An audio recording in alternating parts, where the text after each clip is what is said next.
Fais attention, on te vole ton argent. Bonjour à toi, c'est Candy et aujourd'hui je vais te révéler comment on te vole ton argent sans que tu t'en aperçoives, comment tu aides et sans le vouloir bien évidemment ces voleurs à te dépouiller et aussi je vais te raconter tout simplement une histoire qui m'est arrivée ce matin et surtout comment j'ai réglé le problème parce que c'est ça le plus important. Comme ça, si jamais ça t'arrive à toi aussi, eh ben, tu sauras directement comment faire pour régler ce problème rapidement.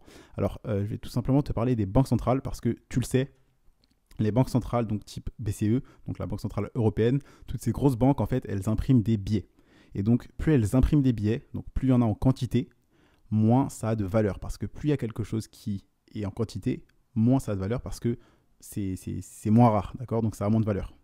Plus quelque chose est rare, plus ça a de valeur. Moins quelque chose est rare, moins ça a de valeur. Et donc, plus les banques impriment des billets, donc c'est-à-dire des euros, des dollars, etc., plus les banques centrales les impriment, plus les devises, donc euros, dollars, etc., valent moins.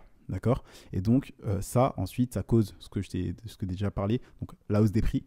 Donc, tout simplement, les entreprises qui vont augmenter le prix de leurs biens et de leurs services parce qu'en fait, un billet de 20 euros qui, aujourd'hui, par exemple, te permet d'acheter, je ne sais pas, un restaurant, typiquement, ou un équipement, et ben, plus ils vont imprimer des billets, les banques centrales, plus du coup, il y aura de billets comme ça, il y aura des euros, des dollars, par exemple, et donc, il y en a plus en quantité, et donc, ça vaut moins, d'accord? Et donc, tu ne pourras plus. Donc ce billet ne vaudra pas 20 euros.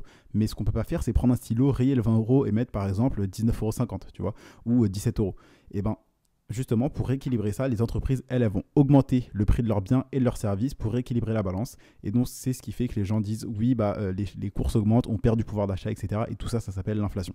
Donc, l'inflation, c'est causé par la hausse des prix qui, elle-même, est causée par la dévaluation, c'est-à-dire le fait que les banques centrales impriment des billets.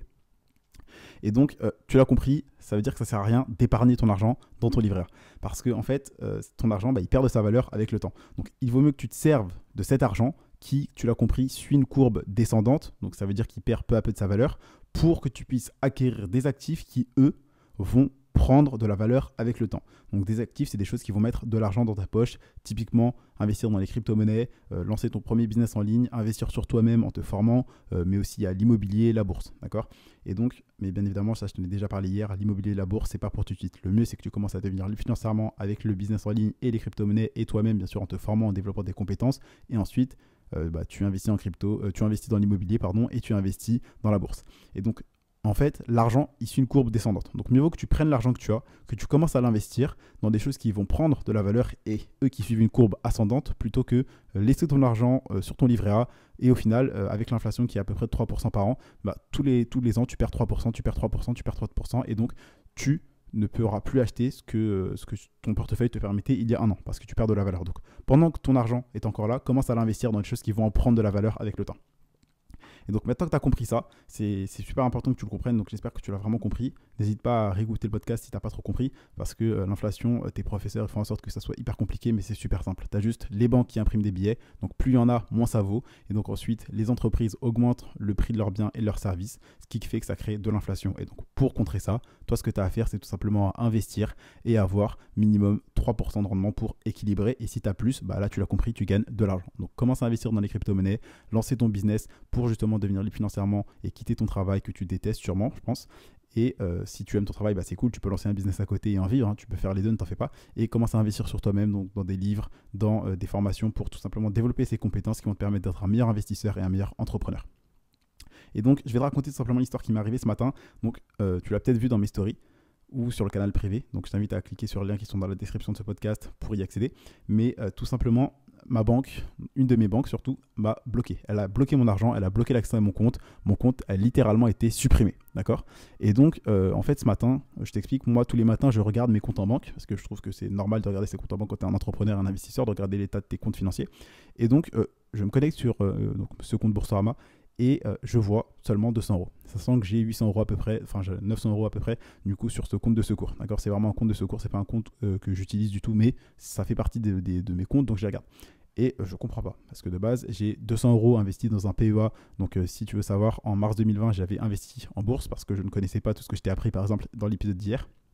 Et donc, j'ai investi 200 euros en bourse en mars 2020, donc au meilleur moment pour un investisseur. D'accord? Donc quand c'était la pire crise, c'était le début du Covid, etc. Tout le monde vendait, c'était vraiment les grosses soldes et j'ai acheté 4 actions totales. Et quelques mois après, j'ai reçu que 69 centimes de dividendes, donc c'était vraiment ridicule.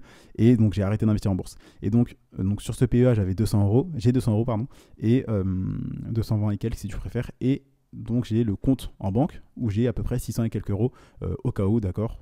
Comme ça, c'est un compte de secours. Et donc je me connecte et je vois qu'il n'y a que 200 euros et que le compte où il y a les 600 euros ne s'affiche pas. Donc je commence à vouloir contacter le robot assistant, je commence à les appeler, donc ça ne répond pas. Donc ils ont dit oui en raison d'un grand nombre d'appels, je pense que tu vois de quoi je parle. Et donc je me dis ok, je patiente, je me déconnecte, je me reconnecte, on reste toujours calme. D'ailleurs, petit aparté entre toi et moi, mais il faut que tu restes calme, peu importe les situations qui arrivent, il faut que tu développes la philosophie stoïcienne. S'il y a quelque chose qui n'est pas en ton pouvoir, que tu ne peux pas contrôler, ça ne sert à rien de t'énerver, d'accord? Si tu peux rien y faire, ça ne sert à rien d'être triste, d'être en colère, d'être énervé, etc. etc. Et également, si quelque chose n'a pas d'importance dans 5 ans, ça ne sert à rien d'y passer et d'y penser plus de 5 minutes, d'accord? Donc très simplement, je me déconnecte, je me reconnecte et là je vois un message d'erreur comme quoi il y a eu un incident et donc j'ai plus accès à mon compte et que l'accès à mon compte sera réouvert à 10h. Et donc, ok, j'ai attendu jusqu'à 10h et une fois 10h, j'ai tout simplement retiré l'argent de ce compte, j'ai retiré 500 euros et je l'ai envoyé sur un autre compte. D'accord? Donc si tu veux savoir exactement ce que j'ai fait, je t'invite à cliquer sur tout simplement la description de ce podcast. Donc le titre de ce podcast, tu cliques dans la description, il y a le canal privé, j'ai tout expliqué dans le canal privé, j'en ai fait une vidéo où je te montre vraiment tout à 100%. Et donc je te raconte tout ça, mais toi, à quoi ça te sert? Tu as bien raison de poser cette question et je vais te l'expliquer. Parce qu'en fait, avec ce que je viens de te raconter, normalement, tu viens de comprendre que tu ne dois surtout pas centraliser ton argent. D'accord? Tu dois avoir plusieurs comptes en banque au lieu d'un seul. Et surtout, tu dois commencer à investir dans les crypto-monnaies. Par exemple, ce que tu peux faire, c'est commencer à épargner, par exemple, avec des stablecoins. Donc, les stablecoins, c'est des crypto-monnaies particulières. Leur but, c'est tout simplement d'être stable. Elles sont indexées à des monnaies. Et leur but, c'est d'être stable et de ne pas bouger. D'accord? Donc, tu peux investir, par exemple, épargner ton argent au lieu de le mettre sur ton livret A qui perd de sa valeur. Tu peux le mettre tout simplement, par exemple, sur l'USDT ou l'USDC. Et au lieu d'investir sur les cryptos qui, elles, sont très volatiles, comme par exemple le Bitcoin qui est décentralisé, donc ça c'est cool, tu peux investir dessus, c'est génial, tu sais qu'il n'y a personne qui aura de contrôle sur ton argent en investissant sur les crypto-monnaies, par exemple Bitcoin ou n'importe quel autre. Mais si tu veux juste mettre ton argent de côté sans l'investir et donc sans en gagner ou voir que ça perd de sa valeur, ce que tu peux faire c'est justement investir sur des stablecoins, donc USDT ou USDC. Donc typiquement là aujourd'hui si tu as 100 euros, si tu le mets sur le Bitcoin, dans 2 jours, tu n'es pas sûr si tu as 120 euros ou 80 euros. Mais si aujourd'hui tu prends 100 euros et que tu les mets sur des stablecoins, par exemple l'USDT ou l'USDC, eh ben, tu sais que même dans 50 ans, tu auras toujours tes 100 euros. Et donc ça, c'est hyper intéressant et je pense que personne t'en a déjà parlé. Donc je suis content d'être le premier à t'en parler. Et donc tout simplement épargner en stablecoin, donc USDT ou USDC, tu peux faire ça. C'est une très très bonne solution si tu n'as pas envie de laisser tout ton argent sur une banque. D'accord? Et ça c'est hyper important de ne pas mettre tous tes œufs dans le même panier, donc de ne pas mettre tout ton argent que sur une seule banque parce que si la banque elle ferme ou s'il y a un problème, il bloque ton compte, etc., tu perds littéralement tout. Tu es tout nu, tu es à la rue, tu n'as plus d'argent. Donc commence à séparer, créer plusieurs comptes en banque, c'est hyper important. Donc, pour résumer ce podcast, j'ai fait en sorte qu'il soit super rapide et vraiment compact où tu as un maximum de valeur le plus rapidement possible. Donc, 1, arrête d'épargner parce que ton argent, elle perd de sa valeur et surtout si tu ne le fais pas travailler pour toi, donc ton argent en l'investissant, tu risques de le regretter amèrement. Donc, commence à investir dans les crypto-monnaies, commence à lancer ton business, commence à investir sur toi-même dans des livres, dans des formations, passe ton temps à écouter des podcasts, à regarder des vidéos qui vont t'apprendre vraiment des choses de valeur concrète et qui vont te donner des plans étape par étape pour changer ta vie et devenir financièrement, c'est hyper important. Ensuite, numéro 2, ne mets jamais tout ton argent dans une seule et même banque. Ça, c'est hyper risqué, je pense que tu as compris pourquoi. Et tout simplement, commence, donc ça c'est le numéro 3, commence à investir ton argent dans les cryptos, ton temps dans ton futur business en ligne, c'est hyper important si tu veux devenir libre financièrement, tu dois vraiment commencer à te bâtir d'autres sources de revenus parce que si tu n'as qu'une seule source de revenus, tu es juste à la rue, ok? Un salaire, ça suffit plus. Je pense que tu l'as vu avec la crise Covid, mais tu peux facilement te faire virer et te retrouver à la rue sans source de revenus, tu peux plus payer ton loyer, c'est la galère. Donc commence à te bâtir d'autres sources de revenus, donc c'est hyper important.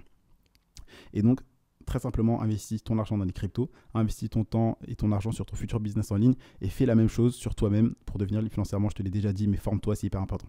Donc, si cet épisode t'a plu, moi je t'invite tout simplement à donner un avis sur le podcast et surtout à t'abonner. Ça, c'est hyper important parce que comme ça, tu vas jamais rater un épisode rempli de valeur, tu seras toujours notifié. Donc, pense à t'abonner sur le podcast et à mettre un avis.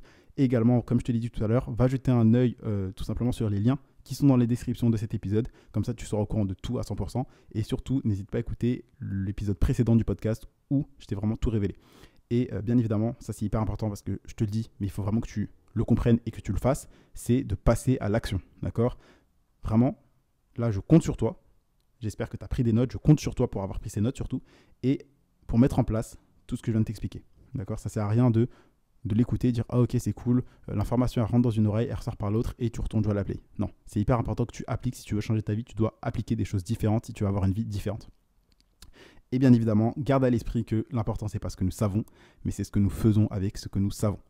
C'est tout pour aujourd'hui, c'était Kendi et je te dis à demain pour un prochain contenu rempli de valeur.